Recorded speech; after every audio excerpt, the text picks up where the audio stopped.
여러분, 미국 3월 FMC 결과 우리 시장 대세 상승 나옵니다. 왜 대세 상승 나오는지 정밀 분석을 할 거고, 일본도 정적적인 금융정책 발표를 했기 때문에 중요한 포인트 짚어볼게요. 자, 이번 영상은 시황에 정말 중요하기 때문에 반드시 보셔야 됩니다. 두말할 필요 없이 3월 FMC 점도표 한번 보도록 할게요.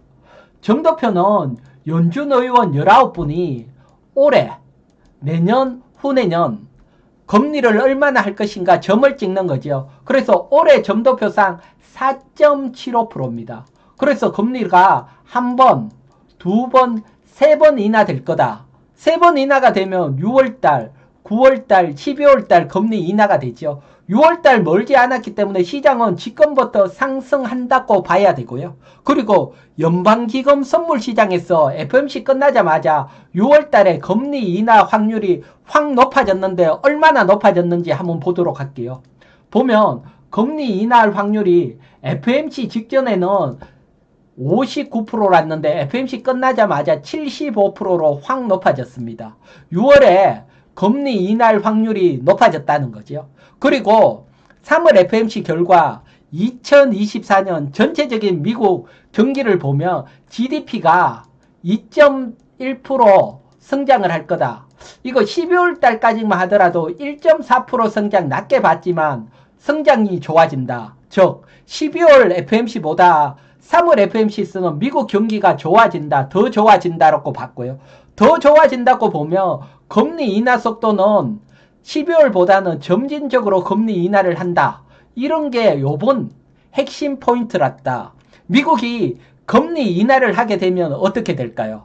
달러는 약세로 가고 원화는 강세로 가고, 그러면 외국인들은 환수익을 보고 우리 시장 매수가 들어오겠지요. 특히 선매수가 들어왔는데 지난 2월 달입니다. 지난 2월 달에 보면 외국인들이 7조 8,580억으로 사상 최대 월간 기준으로 매수가 들어왔습니다. 외국인 매도가 나올 때는 하락을 하고 매수가 들어올 때는 상승을 하고, 사상 최대 매수가 들어오면 강한 상승이 나올 수 있습니다. 예전에 한번 보도록 할게요. 예전에 보게 되면 2009년 4월 달에도 월간 기준 사상 최대 매수가 들어오고 상승이 나오고 원화는 강세로 가고 전고점 돌파를 했죠. 이번에도 월간 기준 외국인들이 사상 최대 매수를 했기 때문에 원화가 강세로 가면서 전고점 돌파 기대할 수 있고요. 주식 집중적으로 매수해야 된다는 것이 나타났는 거죠. 자, 그러면 여러분, 금리 인하가 점진적으로, 과거 같은 경우는 보면 위기가 오면서 금리가 급락을 했습니다. 하지만 이번에는 미국 경제가 좋기 때문에 위기가 오지 않고 이렇게 점진적으로 인하될 거다, 이렇게 보는 거지요. 그 이유를 살펴볼게요. 그 이유는 일단 미국 소비자 물가입니다. 소비자 물가 보게 되면 2022년 6월 달에 9.1%에서 강하게 안정되나 싶었지만 오랫동안 횡보를 하고 있습니다. 즉 목표치 2%까지 가기에는 아직도 멀고, 금리를 잘못 인하했다는 물가가 올라갈 수 있기 때문에 섣불리 강한 금리 인하는 어렵다가 나타내고요. 그 다음 미국 자산시장이 불을 뿜고 있습니다. 지금 보시는 것은 미국 주택가격 지수인 케이스실러 지수가 전고점을 넘어서 급등이 계속 나오고 있습니다. 여기에 S&P 500이라든가 나스닥 사상 신고가 급등을 하죠. 미국 자산시장이 이렇게 급등을 하면 금리 인하를 쉽게 하기 어렵죠. 금리 인하를 했다가 또 불붙으면 물가가 또 상승을 하기 때문입니다. 여기에다가 미국 고용시장 또한 튼튼합니다. 고용이 4%보다 낮은, 연준에서는 5% 이하인데 훨씬 낮고 50년 최고의 고용을 나타내고 있다. 미국 경제가 튼튼하다는 거죠. 즉 미국이 금리 인하를 점진적으로 할 거다. 미국이 금리 인하를 점진적으로 하면 어떻게 되느냐. 지금 보면 금리 인하입니다. 금리 인하가 빠르게 할 때는 달러가 강하게 약세로 왔지만, 금리 인하가 점진적으로 되면 달러 약세가 점진적으로 간다. 예전처럼 위기가 오면서 확 약세가 아니고 점진적인 약세. 즉 달러가 점진적으로 약세가 나오면 원화도 점진적으로 강세가 나온다. 원화가 점진적으로 강세가 나오면 우리 시장 급등이 나오는 겁니다. 과거에 원화가 점진적으로 강세로 갔을 때 크게 보면 700포인트에서 2000포인트 대세 상승이 4년에 걸쳐 나왔고요. 그래서 이번에도 원화가 점진적으로 강세로 가면서 몇 년에 걸친 대세 상승 기대를 할 수 있다. 과거에 이렇게 대세 상승이 나올 때 2004년부터 2007년 이 기간만 보더라도 뭐 이때는 중국이 급부상을 할 때입니다. 중국 경제가 급부상하기 때문에 조선철강화학, 중국 관련주들이 상승이 나왔고요. HD 한국조선해양, 현대중공업은 25배 상승을 했습니다. 3천만원 투자했으면 7억 5천이 됐다는 거죠. 이번에는 중국 경기가 안 좋기 때문에 중국 시장을 보고 매수하면 안 되고 가장 강하게 가는 미국 시장 관련주 매수해야 되고요. 지금 미국 시장에서는 반도체 바이오가 가장 강하다. 관심을 가져야 되고, 그리고 2차 전지 중국하고 격전지로 싸우는데 미국이 중국을 막아주고 있기 때문에 자동차 2차 전지, 자동차는 올해 하반기부터 IRA 법안 수혜를 받기 때문에 우리 현대자동차 그룹에게는 호재가 되는 거죠. 하반기로 가면 갈수록 자동차 전기차가 상승, 지금부터 뭐 반도체 바이오는 계속 상승, 여기에 관심을 가져야 되고요. 그러면 예전보다 경기가 좋아지는 건 아니잖아요. 그런데 왜 대세 상승이 나올까? 그건 미리 풀린 돈 때문입니다. 미국이 정말 많은 돈을 풀었는데 얼마나 많은 돈을 풀었느냐 보게 되면 과거 보게 되면 1조 달러도 안 됩니다. 경기가 좋아서 상승할 때는 1조 달러도 안 되지만 지금은 7조 달러보다 더 많은 돈, 즉 돈이 6배 풀렸습니다. 하지만 주가는 6배 상승한 건 아니고 또 돈이라는 것은 성수 효과가 있기 때문에 6배 풀리면 한 20배 가까이 상승해야 정상인데 거기에 비해서는 턱없이 상승이 약한 거죠.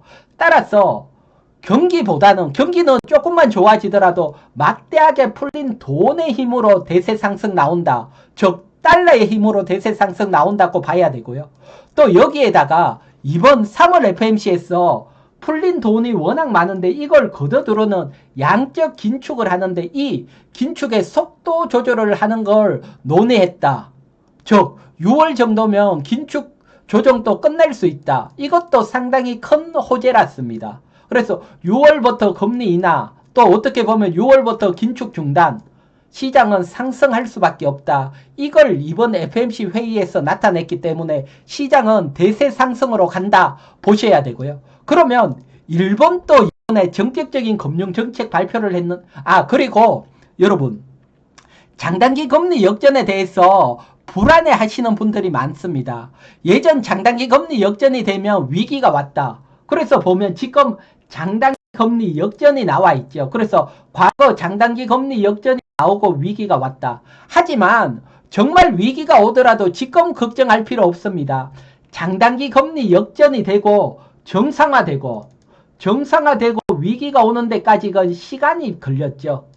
즉 얼마나 시간이 걸렸나 시장으로 보면 장단기 금리 역전이 나오고 정상화되고 5개월 정도 다우지수 기준으로 상승이 이어졌습니다. 4개월, 2019년은 5개월, 즉 장단기 금리가 정상화되더라도 5개월 이상은 상승이 이어질 수 있다. 지금은 그렇기 때문에 뭐 위기 걱정할 때가 아니고 매수를 해야 되고요. 그리고 과거처럼 위기가 왔지만 이번에는 위기가 오지 않을 것으로 봅니다. 왜? 풀린 돈이 워낙 많고 과거는 은행들이 돈이 없었습니다. 지금 보면 2007년도에 대형은행, 즉 미국의 뭐 모건스탠리라든가 큰 은행들이 보유하고 있는 현금이 없었지만 지금은 제로금리에서 3조 달러 이상 막대한 돈이 쌓여 있습니다. 즉 금융정책이 일어나지 않는다는 거죠. 즉 위기가 오지 않는다는 겁니다. 따라서 지금부터 시장은 대세 상승으로 보고 주식을 매수해야 된다는 걸 나타내고 있습니다. 자, 그러면 이번에는 일본 금융정책 한번 볼게요. 일본도 정적적인 금융정책, 마이너스 금리 종교한다. 17년 만에. 이건 예상을 했지만 수익률 곡선 관리도 폐지했고 뭐 상장지수 펀드라든가 부동산 펀드 매입도 중단한다. 이건 정적적으로 일어났고요. 이렇게 하는 이유는 뭐 소비자 물가도 상승을 했고 금리 임금 인상도 잘 이루어진다. 이것도 있지만 무엇보다도 중요한 것은 엔화가 워낙 약세입니다. 엔화 약세를 막기 위해서 정적적인 금융정책 발표했는 걸로 보이고요. 엔화 한번 볼게요. 엔화 보게 되면 2022년 12월 달에도 엔화가 달러당 150엔 돌파하려니까 일본 금융이 시장 개입을 해서 떨어뜨렸고요. 그래서 150엔은 무조건 지키려고 하고 이번에도 돌파하려니까 정적적인 금융 정책을 냈기 때문에 이제는 어떻게 보면 엔화가 강하게 약세로 나오다가 긴축으로 돌아설 수 있기 때문에 엔화 변동성이 나오지만 결국 시간이 지나면 한 1년 길게 2, 3년을 보면 엔화는 당시 강세로 갈 걸로 봅니다. 시장에 어떻게 보면 글로벌적으로 많이 풀린 엔화가 다시 회귀할 수 있습니다. 이건 확률이 강세로 가면 이 회귀가 빨라지면서 더 강세로 가고요. 즉 엔화 약세에 배팅을 했던 분들은 이제 수익 실현을 할 때다 이렇게 설명을 드리고요. 그 다음 일본 지수를 보게 되면 정말 초급등을 했죠. 과거 지수를 넘어서서 확 급등을 했고요. 그러면 여기에서도 ETF, 즉 일본 상장지수 펀드 계속해서 매수해주던데 매수를 그만둔다. 즉 일본 정치에 돈을 옅은 돈이 멈춘다. 그러면 상승 탄력은 있지만 변동성이 나오고 꺾일 개연성도 있죠. 즉 일본 주식에 투자하신 분들도 수익 실현해야 될 때다 이렇게 보고요. 그리고 일본을 보면 무엇보다도 우리가 중요하게 여겨야 되는 점은 하나입니다. 다른 게 아니고 지금 보면 일본 지수가 계속 하락을 하다가 2012년 12월부터 급등을 시작해서 정말 뭐 초급등을 했죠. 그래서 이때 무슨 일이 있었느냐? 우리도 이때처럼 같은 일이 일어나면 주식 적극적으로 매수해야 되죠. 이때 보면 다른 게 아니고 아베노믹스입니다. 일본 전 총리 아베가 뭐 일본은행도 돈 풀고 정부도 돈 풀어서 경제 성장하겠다. 조금 돈 푸는 게 아니고 뭐 통화량 2배 정도 될 정도로 엄청난 돈을 풀어서 부양하겠다. 이런 양적 완화 정책, 돈 푼다 그러면 그렇게 하락을 하던 주가도 급등, 죽은 주가도 살리죠. 이럴 때는 무조건 매수해야 됩니다. 지금 우리나라도 저성장 국면으로 가고 뭐 5년, 6년, 7년, 8년 뒤에 저성장으로 주가가 빌빌대고 있을 때 누군가가 돈을 풀어서 주가 띄우겠다 일본처럼 하면 이때는 주가 안 움직이겠지 생각하면 안 됩니다. 무조건 적극적으로 이때는 매수해야 된다. 이거 머릿속에 꼭 넣고 시장을 바라봐야 된다. 이게 교훈이죠. 요렇게 보고요. 그러면 종합적으로 보면 3월 FMC 결과 금리 인하 3번 가능성이 있기 때문에 지금부터 주식 매수를 해야 된다. 미국 금리 인하, 외국인 매수 들어오면서 우리 시장 상승 2, 3년 계속해서 상승 대세 상승 기대할 수 있다. 미국에서 가장 잘 나가는 반도체 바이오 관심을 가져야 되고 하반기부터 미국 수혜를 받는 자동차 그리고 2차 전지 관심을 가져야 된다. 보고요. 일본 제조업이 뭐 일본도 전격적인 금리 결과에 따라 일본 금융시장 이제 변동성이 나온다. 수익 실현할 건 실현하자. 그리고 교훈은 저성장에서 돈 풀겠다는 신호가 나오면 무조건 매수해야 된다는 교훈 잊지 말자. 이게 이번 금융정책에 나왔고요. 자, 그러면 여러분 지금부터 시장 상승을 하면 어떤 종목 중소형주 어떻게 매수해야 될까요? 중소형주 매수 방법은 다른 것보다 제 유튜브에 들어오면 소액으로 어떻게 매수해야 되고 핵심 종목 기법 어떤 건지 자세하게 나오니까 이거 공부 꼭 하시고요. 그리고 공부하시고 더 많은 공부가 정말 집중적으로 원하신다. 그리고 관심 종목 원한다 그러면 채널 회원 가입을 하면 올해부터 강의 핵심 종목 공유가 들어가니까 참고하시고요. 그리고 구독자 여러분님들에게는 늘 감사합니다. 영상에 고맙다는 글 하나가 제가 힘이 뿡뿡 나니까요. 구독자 여러분님 감사하고 좋아요 감사합니다.